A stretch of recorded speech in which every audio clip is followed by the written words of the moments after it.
внимание. Говорит и показывает Москва. Работают все центральные каналы телевидения.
Bismillahirrahmanirrahim. Assalamualaikum warahmatullahi taala wabarakatuh. Jadi saya dari kumpulan 1. Nama saya Nurfadlin Sofia binti Zulkifli, bernombor matrik 256477. Jadi hari ini kumpulan saya akan membentangkan sebuah tajuk ataupun sebuah alat ujian yang tidak lagi asing. Jadi sebelum apa-apa kita kena kenal siapa dulu tokoh bagi HC ataupun Holland Coats. Holland Coats telah dibangunkan oleh John Lewis Holland atau kita lebih kenali sebagai John Holland pada tahun 1959. Ujian kerjaya RISEC juga dikenali sebagai Holland Occupational Teams ataupun Holland Coats.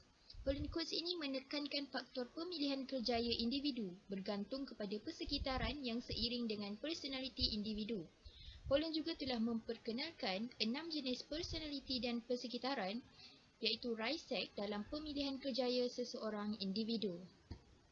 6 jenis personaliti dan persekitaran bagi kerjaya seseorang individu tu ada di dalam model hexagonal Holland. Model hexagonal Holland ni ada 6 jenis seperti yang saya katakan sebentar tadi. Jadi 6 tu iaitu R, I, A, S, E dan C.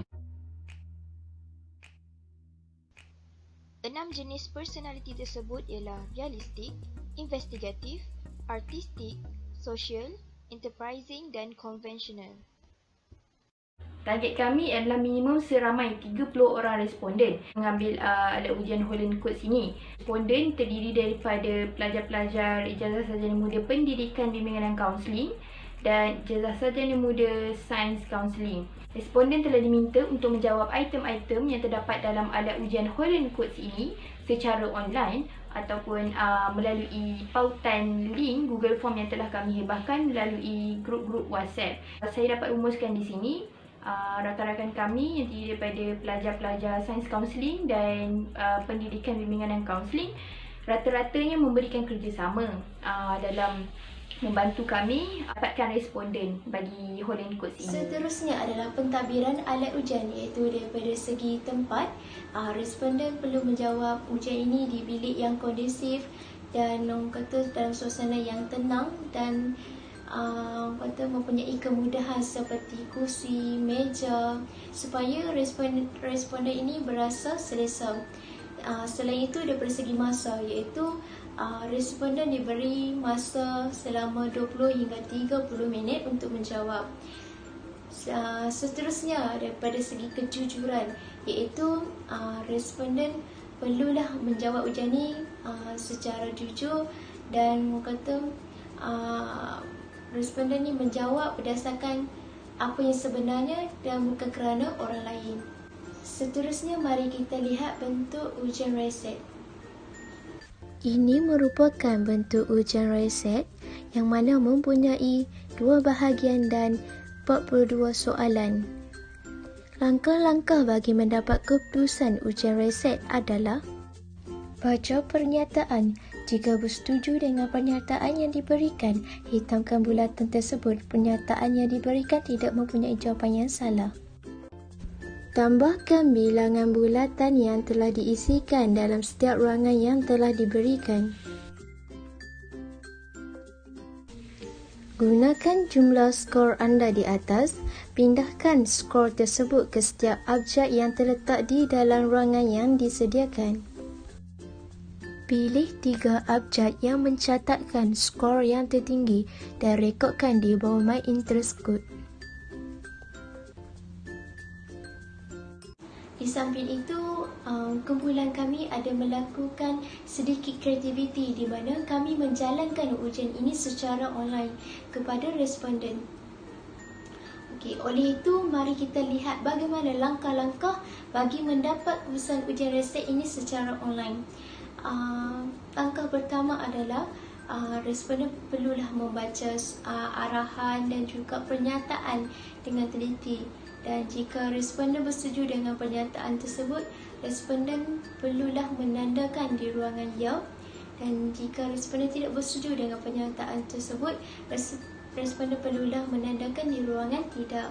Untuk langkah kedua adalah setelah responden selesai menjawab soalan, keseluruhan soalan ini akan dibahagikan kepada 6 bahagian di mana setiap bahagian mempunyai 7 soalan. Sebagai contoh, soalan 1 hingga soalan 7 dilabelkan sebagai realistik dan soalan 8 hingga 14 dilabelkan sebagai investigatif dan seterusnya lah. Untuk langkah ketiga adalah setelah itu jumlahkan semua bilangan yang telah ditandakan mengikut pernyataan yang diberikan berdasarkan kepada kategori yang telah ditetapkan. Dan untuk langkah yang keempat, setelah mendapat semua jumlah skor mengikut kategori yang ditetapkan tadi, pilih 3 skor tertinggi dan letakkan pada ruangan My Interest Code. Setelah mendapat keputusan ujian, prestasi ujian di mana mempunyai 6 jenis, iaitu yang pertama adalah realistik, iaitu ciri-ciri realistik ini adalah suka bekerja dengan peralatan dan mesin, kemahiran mekanikal dan keupayaan fizikal, suka bekerja di luar dan bersifat praktikal dan seorang yang rendah diri dan pemalu. Contoh pekerjaan bagi individu realistik adalah juruterang, mekanik dan chef. Seterusnya adalah investigatif, di mana ciri-ciri bagi investigatif ini adalah suka memerhati, menyiasat, menganalisa serta membuat penilaian. Selain itu, suka bekerja bersendirian dan terlibat dengan idea dan mempunyai sikap ingin tahu yang tinggi. Contoh pekerjaan bagi individu investigatif adalah doktor perubatan, ahli sains dan juga ahli psikologi. Selain itu adalah artistik, iaitu ciri-ciri bagi artistik ni adalah kebolehan dalam bidang seni, berfikiran kreatif, suka bekerja dengan idea, mahukan kebebasan dan bersifat imajinatif. Contoh pekerjaan bagi individu artistik adalah arkitek, penari dan guru muzik. Seterusnya adalah sosial, iaitu ciri-ciri sosial ini adalah suka bekerja dengan manusia, suka membantu, mengajar, membimbing dan melatih, bersifat baik hati, mesra. Contoh pekerjaan bagi individu sosial adalah kaunselor, guru dan jururawat. Seterusnya adalah enterprising, iaitu ciri-ciri bagi enterprising ni adalah berupaya memimpin dan pengaruhi orang lain, cenderung dalam bidang politik serta wang, seorang yang sukakan akan cabaran dan bercita-cita tinggi. Contoh pekerjaan bagi individu enterprising adalah ahli politik, peguam dan perancang kewangan. Akhir sekali adalah conversational, iaitu ciri-ciri bagi conversational ini adalah kemahiran dalam perkeranian dan pengiraan yang sangat baik, aku kepada peraturan serta gemar merancang, bersifat praktikal, cermat dan juga cekap. Contoh pekerjaan bagi individu konvensional adalah accountant, kerani pejabat dan setiausaha. Seterusnya kita akan tengok tentang laporan keputusan ujian Holland Code ini. Ini merupakan senarai bagi pelajar ataupun responden yang telah menjawab ujian Holland Code ini daripada Pusat Pengajian SEML. Okey, seperti yang kita boleh tengok, ada pelajar ataupun responden yang mendapat 2 untuk 3 kod mata utama. Okey, sebenarnya kalau ujian ini dijalankan secara bersemuka, kita boleh tengok nilai mana yang paling utamalah, tapi disebabkan kita buat ujian ini secara atas talian, maka agak sukar untuk kita menentukan mana sebenarnya yang merupakan 3 kod mata utama di antara 2 pilihan tersebut. Kemudian ini pula adalah keputusan ujian Holland Code daripada responden Pusat Pengajian SAPSP. Okey. Jadi kepada mereka yang pernah menjawab ujian Holland Code ini secara atas talian yang pernah kami berikan, anda boleh tengok hasil keputusan ujian anda. Okay, sekarang mari kita tengok kepada carta bilangan responden yang menjawab ujian Holland Code ini. Iaitu boleh kita tengok seramai 45% adalah pelajar daripada Pusat Pengajian SAPSP dan 55% adalah pelajar daripada SEML. Okey. So total bilangan kita punya responden yang menjawab ujian Holland Code ini adalah seramai 38 orang saja. Okay, boleh kita tengok pula umur responden yang menjawab ujian Holland Code ini iaitu antara umur 19 hingga 23 tahun. Majoritinya adalah pelajar yang berumur 23 tahun. Pelajar yang berumur 19 dan 20 ni adalah pelajar daripada Indonesia Mobility. Sekarang kita akan buat perbandingan antara Pusat Pengajian SAPSP dan juga SEML. Perbandingan ni kita buat berdasarkan 3 kod mata utama yang paling dominan daripada kedua-dua pusat pengajian ini. Okey, macam mana kami dapat perbandingan ni? Kami dapat perbandingan ni berdasarkan hasil keputusan responden yang telah menjawab ujian Holland Code ini. Berdasarkan perbandingan antara dua pusat pengajian ini, kita dapat lihat 3 kod mata utama yang dominan pada Pusat Pengajian SEML adalah SCE dan Pusat Pengajian SAPSP adalah SCI. Okey, apa yang membezakannya adalah kod yang terakhir iaitu E dan I. Oleh itu, pada pendapat saya, berdasarkan 3 kod mata utama ini adalah bersesuaian dengan bidang pengajian yang diambil oleh responden-responden tersebut. Okay, itu sahaja laporan keputusan ujian Holland Code ini daripada saya dan saya akan serahkan pembentangan yang seterusnya kepada Faizul. Assalamualaikum dan salam sejahtera. Saya Muhammad Faizul Mat Saleh dan memegang nombor matrik 254427. Saya akan meneruskan dengan menerangkan tentang kelebihan ujian RIZAT ni ataupun dikenali sebagai Holland Code ni. Pertama kali, kelebihan ujian ni adalah diasaskan oleh pelopor yang terkenal dalam bidang kaunseling, iaitu berpadukan pada teori Holland. Seperti yang kita tahu, teori ini dibentuk berasaskan andaian bahawa minat vocational itu merupakan salah satu daripada aspek personality. Trait-trait personality ini dapat dilihat melalui kecenderungan minat seseorang individu terhadap pelajaran di sekolah, hobi dan kerja yang dilakukan semasa waktu lapang. Ujian ini juga mengemukakan andaian, saranan dan gagasan yang jelas serta mudah difahami oleh orang awam untuk menggunakannya. Selain itu, menurut Brown 1987, ujian ini juga merupakan salah satu instrumen yang dapat menyediakan mekanisme selari tentang hubungan tipologi antara jenis personaliti dengan persekitarannya. Ujian Raisit ini juga mempunyai tahap kesahan dan kepercayaan yang tinggi. Hal ini dapat dibuktikan apabila pemboleh ubah tersebut selari dengan matlamat item. Ia juga menawarkan input kesahihan dalam pembinaan ujian dan serta korelasi positif dalam Holland's Vocational Personalities. Perkara ini juga dapat dilihat melalui ramalan kepercayaan untuk 6 kepribadian vocational dalam versi bahasa Arab. Dalam hal ini, seramai 178 orang pelajar telah diberikan ujian Raisit dalam versi bahasa Arab. Hasil keputusan ujian tersebut menunjukkan nilai Cronbach, Alpha Cronbach bagi keputusan ujian itu adalah 0.601 sehingga 0.699. Selanjutnya, Holland Code ini juga menunjukkan dengan jelas skor-skor pengguna antara personality dengan persekitarannya. Hasil ujian statistik ini juga lebih stabil dan juga ekspresif. Dari sudut keputusan statistik, ujian Raisit ini menunjukkan hasil keputusan yang hampir sama dengan watak ataupun personality seseorang individu ketika menjawab ujian ini.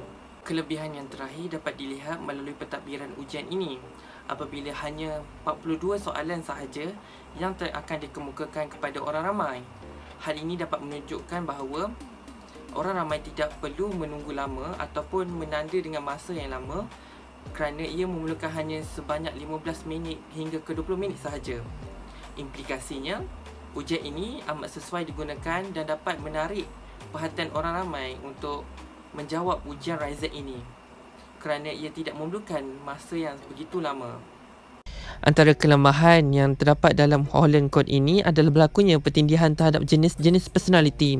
Hal ini berlaku kerana terdapat 6 jenis personality dan berkemungkinan terdapat persamaan jumlah skor di antara personality tersebut. Situasi ini juga akan berlaku sekiranya pengguna tidak menjawab soalan dengan jujur dan tidak serius. Selanjutnya, ujian Raisit ini juga kurang menitikberatkan tentang proses dan perkembangan yang melibatkan 6 personaliti diri yang dialami oleh seorang individu. Ujian ini juga tidak menunjukkan fasa-fasa serta tahap perkembangan mengikut umur peserta yang menjawab soalan Raisit ini. Hal ini amat berkait rapat dengan teori Holland kerana ujian Raisit ini berpadukan pada teori tersebut. Hal ini telah menjadikan ujian Raisit ini mempunyai keputusan yang agak samar dan boleh menyebabkan kebolehpercayaan serta kesahannya menjadi rendah kerana tidak dapat mengukur minat personaliti kejaya oleh seseorang individu. Selain itu, berdasarkan artikel yang digaji menyatakan bahawa versi pendek Raisit memerlukan semakan substansial untuk menawarkan ujian yang sah bagi profesion vocational dalam konteks Turki. Holland Code atau ujian Raisit ini juga tidak menekankan pengalaman pembelajaran bagi mengukur kejayaan individu. Perkara ini mampu menjejaskan keberkesanan inventory ini apabila ia memberikan hasil ujian yang kurang relevan dengan pengguna. Item-item yang terdapat dalam ujian Raisit ini perlu disemak semula supaya ia menjadi lebih relevan terhadap nilai-nilai pekerjaan supaya dapat meningkatkan kesahan dan kebolehpercayaan bagi ujian Raisit ini. Perkara tersebut akan memberi kesan kepada pengguna kerana sekiranya pekerjaan yang disarankan itu tidak dapat dipenuhi disebabkan oleh kelayakan yang tidak setaraf dengan hasil ujian tersebut. Seterusnya, saya akan memberikan ruang kepada kawan saya untuk meneruskan topik perbincangan pada kali ini. Okay, Assalamualaikum warahmatullahi wabarakatuh dan salam sejahtera saya ucapkan. Terima kasih kepada Dr. Azim selaku pensyarah kami dan juga rakan-rakan yang dikasihi sekalian. Okey, jadi tanpa melengahkan masa, saya akan meneruskan untuk bahagian seterusnya iaitu bahagian cabaran. Okey, sepanjang menjalankan tugasan mengenai inventory kerjaya Holland ini, kumpulan kami terpaksa menghadapi sebanyak 4 cabaran, iaitu yang pertama, menterjemah soalan daripada bahasa Inggeris kepada bahasa Melayu. Okey, seperti yang kita tahu, walaupun inventory kerjaya ini telah banyak digunakan oleh masyarakat kini, namun sumber-sumber yang diperoleh adalah kebanyakan daripada bahasa Inggeris. Jadi ini memberi sedikit kesukaran kepada kami kerana kami perlu mengambil masa untuk membuat penterjemahan kepada soalan tersebut. Okey, seterusnya yang kedua, mewujudkan soalan berbentuk online. Okey, seperti dalam arahan tugasan, kami diminta untuk membuat kreativiti iaitu dengan mewujudkan soalan inventory kerjaya Holland ni secara online. Okey, jadi kami memilih platform Google Form untuk membuat kreativiti kami sendiri dalam mewujudkan soalan berbentuk online ini. Namun, apa yang memberi cabaran kepada kami adalah yang pertama dari segi susunan soalan. Okey, seperti yang kita tahu, soalan inventory kerjaya Holland ini terbahagi kepada 6 bahagian, iaitu RIA-SEC. Okey, kalau sekiranya kita diminta untuk menjawab soalan ini secara manual, kita hanya perlu menanda pada bahagian-bahagian yang telah dinyatakan itu RIA-SEC. Okey, namun bagi inventory kerjaya Holland ini, kami telah menyusun soalan tersebut mengikut kategorinya tersendiri. Contohnya, soalan 1 hingga 7 bagi kategori R, soalan 8 hingga 14 bagi kategori R dan seterusnya.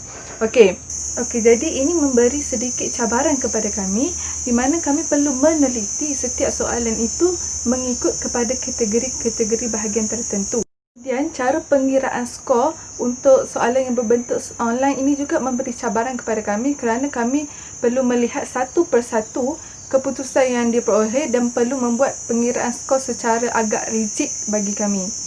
Seterusnya, cabaran yang ketiga adalah bahan rujukan yang agak terhad dan kebanyakannya adalah dalam bahasa Inggeris. Okey, seperti yang telah saya terangkan dalam cabaran pertama tadi, bahan yang terdapat adalah dalam bahasa Inggeris dan ini membutuhkan sedikit masa untuk kami menterjemahkan bahan rujukan tersebut.